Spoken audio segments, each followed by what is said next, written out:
Proper installation of an O-ring. Standard female gland. Female glands can sometimes be a bit of a challenge for O-ring installations.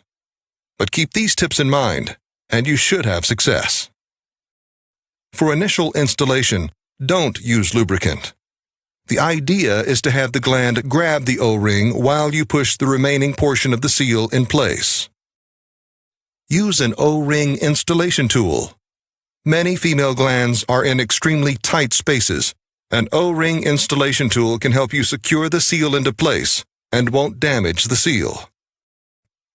If you need lubrication in order to assemble the fixture, apply it after the O-ring is installed. Lastly, to avoid mechanical damage of the seal, make sure the male portion of the fixture has an adequate lead-in chamfer. Proper installation of an O-ring. Face seal gland. Installing an O-ring in a face seal gland is among the easiest of all installations. However, that doesn't mean that there's not potential for errors. Follow these tips, and you'll ensure a successful install. The most important variable for installing an O-ring into a face seal is making sure that the seal is sized properly.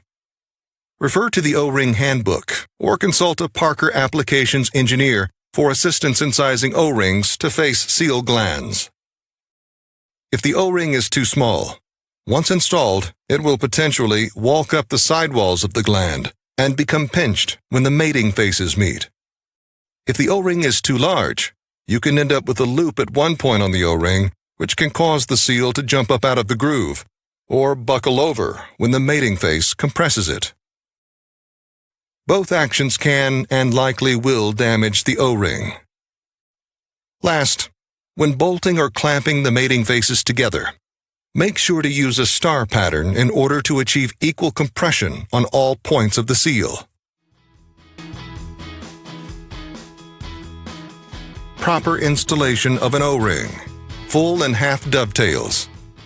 Dovetail grooves are a great mechanism for holding O-rings in place. The retention feature makes having an upside-down or vertical face seal groove much easier. However, installing an O-ring into these grooves can be a trick without proper technique. The most important variable for installing an O-ring into a dovetail gland is making sure the seal is sized properly. Refer to the O-ring handbook or consult a Parker applications engineer for assistance in sizing O-rings to dovetail glands.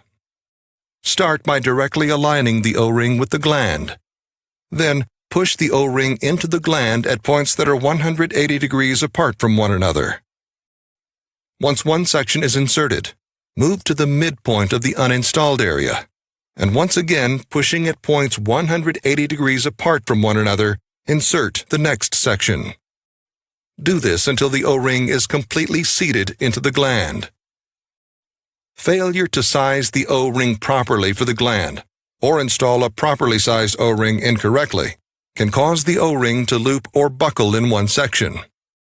This loop can be the cause of mechanical damage or a trouble area for leaks.